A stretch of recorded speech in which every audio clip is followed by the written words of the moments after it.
This is the WJTS News. Thanks for tuning in. I'm Joey Rehl reporting. A Jasper man is facing intoxication charges after resisting law enforcement. Early yesterday morning, the Jasper Police Department was dispatched to 703 East 15th Street due to a report of an unruly male subject. Once officers arrived, they were able to identify the subject as 25-year-old Jose Soto Cassiano. Upon investigation, Soto Cassiano was determined to be highly intoxicated and was resisting the officers. Soto Cassiano was transported to Memorial Hospital for medical clearance. He was later booked into the DuBois County Security Center and is facing charges of public intoxication, disorderly conduct, and resisting law enforcement. A three-vehicle crash in Jasper leaves 2 vehicles totaled. Yesterday afternoon, the driver of a Chevy Equinox was traveling north on 3rd Avenue near Hope Avenue when they turned south. When turning, they failed to yield the right-of-way to the driver of a Ford Escape, causing the Ford's front to collide with the back of the Chevy. The crash caused the Chevy to spin around and hit the front end of a Jeep Cherokee sitting at the stop sign on Hope Avenue. The driver of the Ford was transported to hospital due to head and leg pain. Both the Chevy and the Ford were totaled, and the Jeep had $1,500 in damages.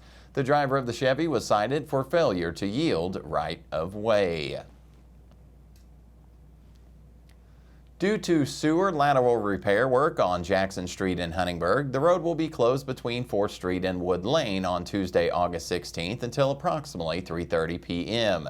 They ask for you to please find an alternate route during the work. For more information, please contact Rachel Steckler, Director of Community Development at 812-683-2211 or by email at rsteckler@huntingburg-in.gov.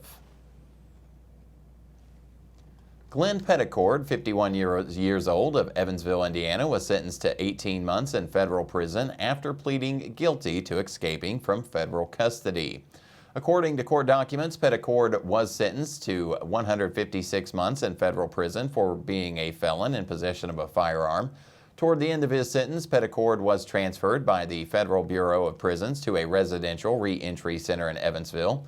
The Bureau of Prison contracts with residential re-entry centers, also known as halfway houses, to provide assistance to inmates who are nearing release.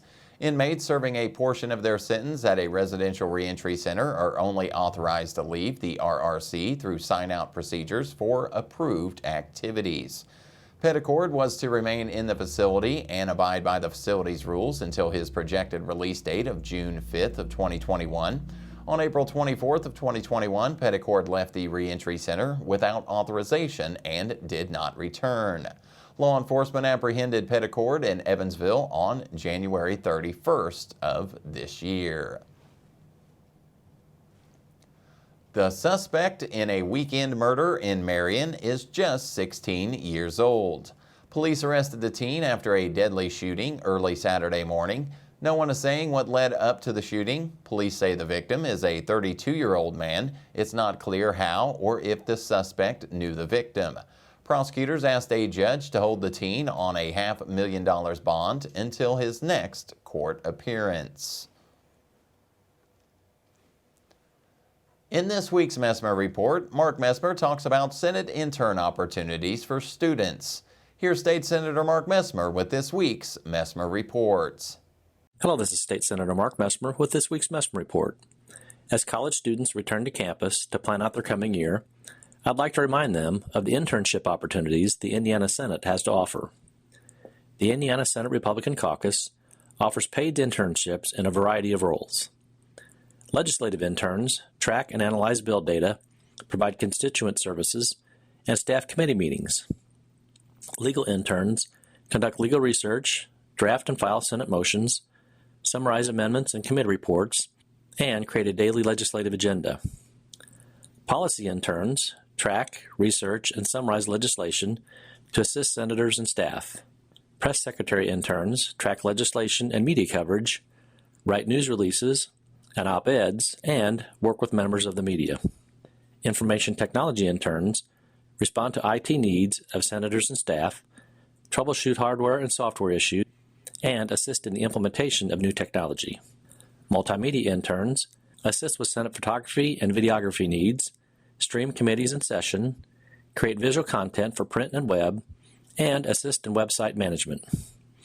And page program interns assist in the daily operations of the Indiana Senate page program, educate young Hoosiers on the legislative process, and facilitate students' experience in the Senate chamber during session. Qualified candidates must be at least a college sophomore, with positions being open to recent college graduates and graduate or law school students as well. Accepted candidates will earn an $800 biweekly stipend and benefit from scholarship and academic credit opportunities, professional development, community involvement, and networking.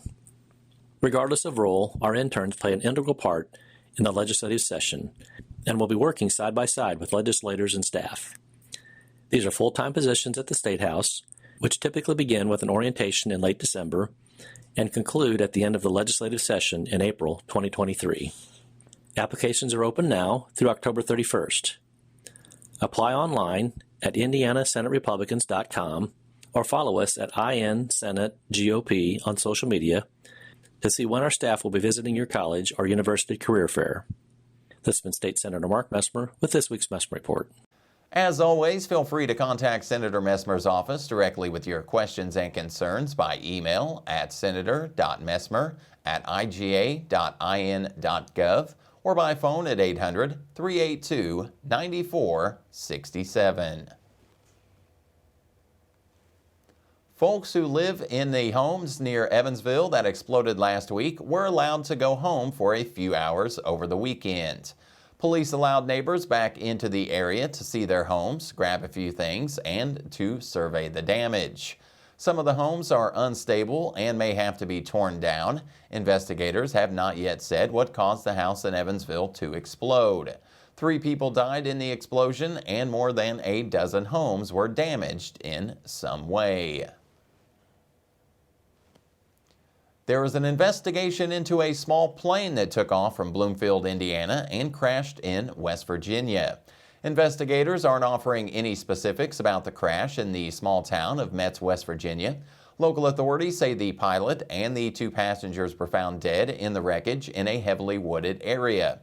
Both the FAA and the NTSB are now looking into the crash. Stay tuned. WJTS News will be right back with a check of weather, and then Kurt Guxell will be in with a look at sports.